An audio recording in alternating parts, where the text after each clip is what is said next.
Bapak lu tuh nggak meninggal sama tetangga. Ini tahu ini tuh dari tetangga. Karena yang saya tahu saya ini anak kakek nenek saya. Ya kalau emang mama gue, bokap gue mana?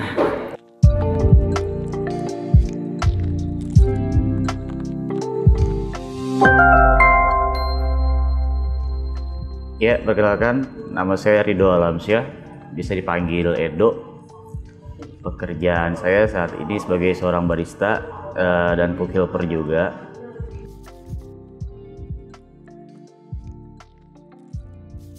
Saya ingin menceritakan tentang diri saya broken home. Saya ingin menceritakan tentang broken home saya, mungkin bisa menjadi motivasi untuk orang-orang yang merasakan seperti saya.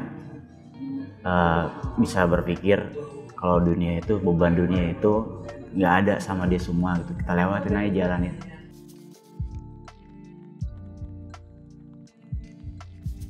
Kalau dibilang dari sudut pandang itu, broken home itu gini ya, pertama dia nggak ngerasain kasih sayang dalam keluarganya, lingkupnya, nggak ngerasain kasih sayang kedua orang tuanya juga, lebih utama dibedakan, terasingkan dari keluarga. Terlebih garis bawah dari diri saya ini, saya nggak dapat kasih sayang. Saya nggak kenal siapa bapak saya, bokap saya nggak kenal. Dari lahir? Dari lahir saya nggak kenal. Bahkan nama itu ada dua. Ada nama kayak pertemanan, kan kita punya nama panggilan gitu kan. Orang taunya nama itu, di akte pun namanya nama itu. Jadi bahkan kalau seumpama gue mati, bin gue siapa gitu ya, bingung gitu, kayak gitu. Dikatakan broken home kayak gitu. Terlebih banyak orang yang kayak situ, kayak terasingkan, salah jalan, obat-obatan. Saya pernah ngerasain kayak gitu, cuma saya nggak nyampe narkoba. Lagi di Jakarta. Karena sih ya. Karena saya punya prinsip, saya nggak punya siapa-siapa. Kalau saya macem-macem di dunia saya, taruhlah saya di penjara, siapa yang bakal nolongin saya? Saya lahir nama saya udah jelek. Dengan saya berbuat aneh-aneh, masa saya mau bikin jelek lagi? Jelekin ibu saya, jelekin nama kakek saya, nenek saya, nggak ada bagusnya. Karena yang saya kejar sekarang cuma mau bikin mereka bangga. Saya pernah diasuh sama dia, lu pernah gue gedein gitu. Saya pengen mereka tuh bangga, gue sia-sia gue gedein lu.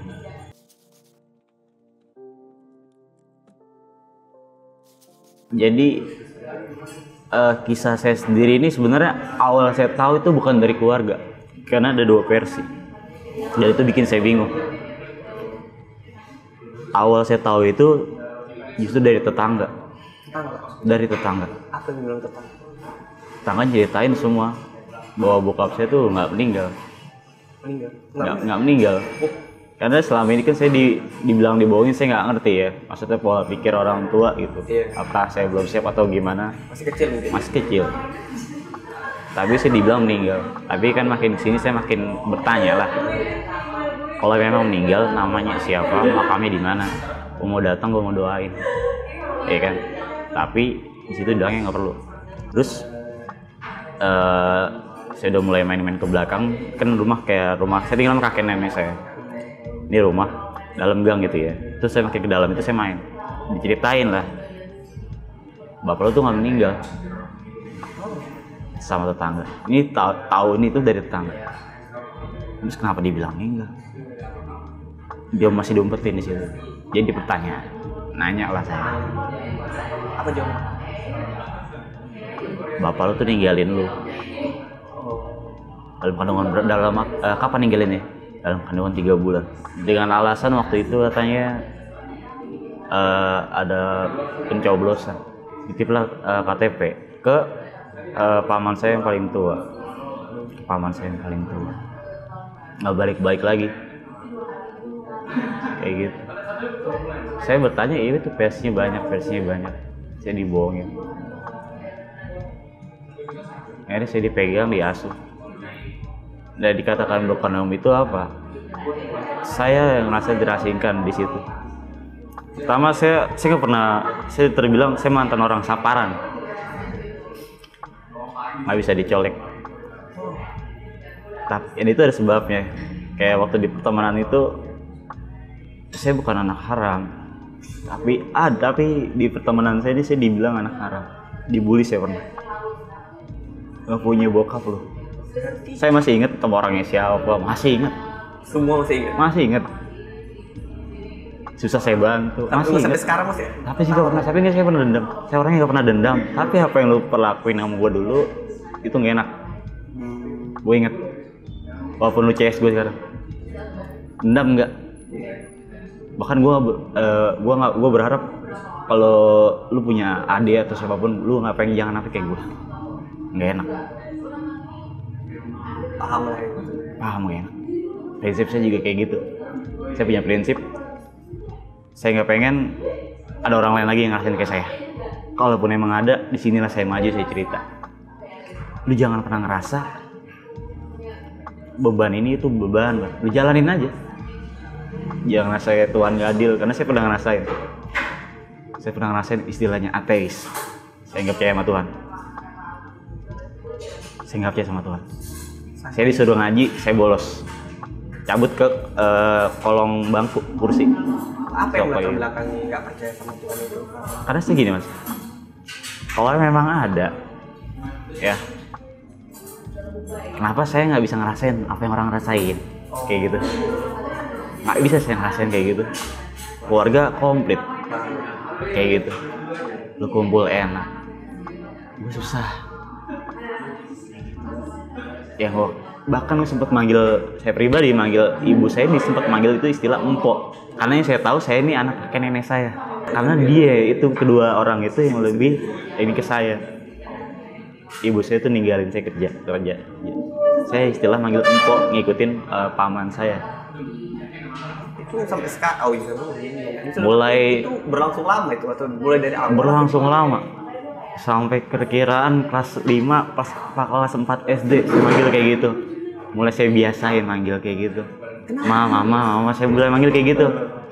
Karena apa? Buat nyadarin saya ini susah. Karena apa? Saya pikir, ya kalau emang mama gue, bokap gue mana? Oh iya, kok nggak ada pasangannya nih? Kok nggak ada pasangannya? Kok cuma satu aja? Makanya mikir, kok Tuhan nggak adil sama gue? Kalau pada ada lagi ceritain, ada teman-teman yang ini, ada yang yatim, ada yang piatu. Tapi lu tahu kan wajah orang tua lu, tahu nama, tahu ngerasain. Gua apa yang gue rasain? Sepupu gue punya masalah segala macem, sama saudara ditolongin, dimaklumin. Nggak jadi omongan apa-apa. Gue bikin salah dikit, gue jadi omongan. Saya tuh SMP udah masuk tes itu kan susah payah, susah banget deh. Tapi saya sia-siain dengan kasus berantem, madol, cabut, tawuran. Tapi sebenarnya kan, tapi di keluarga ini saya nggak pernah ditanya, kenapa sih lo ngelakuin kayak gitu? Nggak pernah. Di keluarga cuma, lu gini, langsung dijudge kayak gitu. Lebih judge terus daripada. Iya, kenapa lo nggak begini? Kenapa lo begini? Kenapa? Nggak. Kayak kasus saya berantem, tawuran waktu SMP. Jadi saya sama teman saya lewat mau masuk ke daerah pesanggeran nih, Ulu Jami. Itu sekolahnya, kalau mau sekolah itu mau lewatin sekolah yang lain. Bentrok dong. Kita nggak nyolek, kita yang dicolek. Kayak gitu. Karena biasa sekolah deket-deketan kayak gitu. Kalau secara berantem, saya berantem. Tapi kalau tawuran itu kan suka kayak BM-an gitu ya istilahnya, naik mobil angkutan paksa kayak truk. Saya cuma ikut doang, tapi nama saya yang dibawa. Karena di situ ada satpam itu temannya paman saya, cepu. Bilangnya nggak nanya dulu. Udah terlanjur di pikirannya ngejudge kan. Iya. Jadinya apa-apa negatif aja. Negatif aja. Udah lu nggak bener, lu nggak beres lu. SMP saya syarat mesti naiknya lagi pas ke kelas 3 mesti keluar dari situ. Saya keluar. Saya jalanin normal baik-baiknya. SMK aja kayak gitu lagi. SMK saya madol, saya cabut lagi kasusnya. Berantem lagi. Kayak mana udah kayak karena gitu terus iya, ya. saya udah capek nih mas. Gue capek, gue punya masalah sekolah, gue gak pernah ditanya sama lu kenapa begini-gini. Terus kenapa sih? orang tuh ibaratnya lu nggak nanya dulu lu kenapa sih, biar nanti tahu gitu. Lu jangan nilai orang tuh dari satu sisi ini doang, satu sisi. Tapi kan ada dua orang, dari yang lihat sama yang ngerasain. Yang lihat itu kan bercabang-cabang, nah yang ngerasain ini tanya dulu, lu kenapa sih bisa kayak gini, rasain lah kayak gitu. Baik lagi ke konteks ya. Saya buat orang-orang yang rasain kayak saya gitu, broken home, nggak kenal orang tua segala macam, tapi istilahnya lu juga pernah ngerasa broken home. Selagi lu bisa lakuin sesuatu, lakuin. Lu kendaraan kerja dimodalin segala macamnya, lu bukan broken home. Terus jangan pernah ngerasa sendiri, jangan pernah narkoba segala macam, karena mikirnya baik lagi kayak gitu. Lu pasti kalau lahir tanpa orang tua pasti lu jelek bawaannya sama keluarga. Lu jangan pernah aneh-aneh. Lu bakal sendiri, lu nikah pun sendiri nanti. Pasti sendiri. Ya, lu tinggalin lah pergaulan lu semua segala macam, lu fokus kerja aja nyari duit. Yang orang kaya pun kerja, masih kerja, usaha. Orang lu jangan ngeliat ke atas dia jadi bos segala macam. Bukan berarti dia nggak kerja, dia uncang-uncang kaki gitu. Lu ngeliat Raffi Ahmad uncang-uncang kaki gini, kagak. Gak ada yang bisa berhenti. Kagak ada, dia tetap stres, tidur kurang.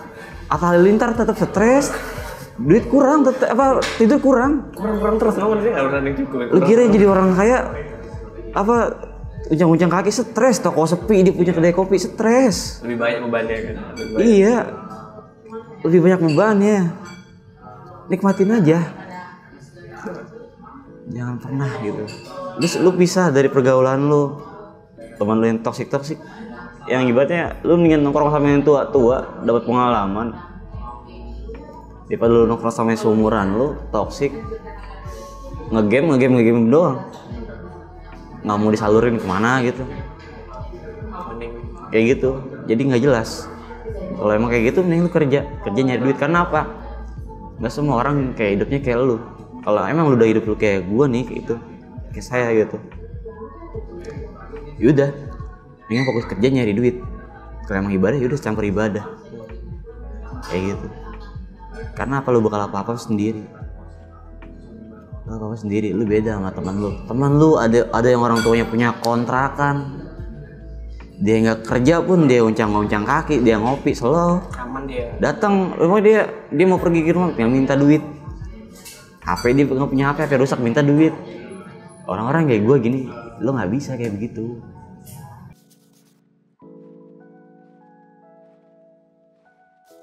Harapan saya sekarang gini, saya dulu pernah ngeband, saya gagal.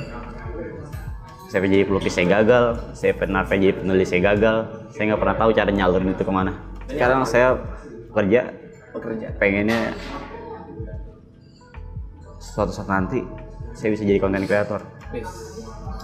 Karena saya tahu, saya punya, walaupun kayak Reza Arab itu panutan saya. Dia ngerasain kayak saya, teman, maaf. Walaupun panutan, kondisi berbeda. Walaupun sama, kondisi kita berbeda. Tipis kondisi kita berbeda. Pindah Basudara, dia bisa kayak gini juga. Kondisi kita berbeda.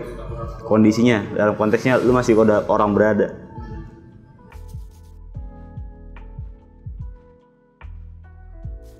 Kayak tadi ya, balik lagi. Jangan pernah ngerasa beban dunia itu ada di pundak lu semua gitu. Karena orang yang istilah ngerasain apa yang saya rasain, itu ngerasa dia selalu ngebanding-bandingin diri. Masalah gue paling berat, tapi begitu dia ketemu orang sama yang lebih berat lagi, dia langsung diem gitu. Lucunya malah main banding-bandingin diri, bukan ambil pelajaran. Tapi jangan pernah lah kayak gitu. Lu jangan pernah ngerasa dunia yang gak adil. Semua udah ditulis, rezeki lu udah ditulis juga. Yang penting lu hidup jangan pernah ngambil hak orang. Lu ngambil hak orang, lu ngurangin hak lu sendiri. Kayak gitu. Yakin apa yang lu jalanin, walaupun lu sendiri. Jangan ada istilah nyerah. Pergaulan lu tinggalin yang toksik sama yang ibaratnya teman lu nggak kerja tapi dia bisa enak, tinggalin. Itu bikin hati lu dengki doang, hati lu iri doang. Lu enaknya gitu, nggak ada berubah-berubahnya. Lu tinggalin karena apa? Dia mau apa-apa enak, tinggal begini. Lu nggak bisa. percaya deh, lu nggak bisa. Orang yang ngerasain kayak gue, lu mau apa, lu begini doang nggak bisa. Lu mau nikah begini nggak bisa, nggak ada modal lu begini ke orang tua nggak bisa, kurang gitu, kurang modal tambahin nggak bisa. Udah lu sendiri, paling sekalinya bisa apa lu punya perempuan, lu punya pasangan kalau kayak menikah gitu. Kalau dia ngertiin, ngajakin patungan dan ngertiin biaya. Ya ada istilah ngobat-ngobat lah, narkoba. Mungkin kurang lebihnya ya itulah sebagian dari cerita ya, dari cerita saya. Walaupun agak ngacak sih, karena ya gimana ya, itu masa lalu yang memang saya sendiri tuh udah pengen saya lupain karena saya mau jalanin aja gitu. Ya sekian dari cerita saya. Terima kasih yang udah nonton, ngedengerin, nyimak semuanya. Jangan lupa like and subscribe channel ini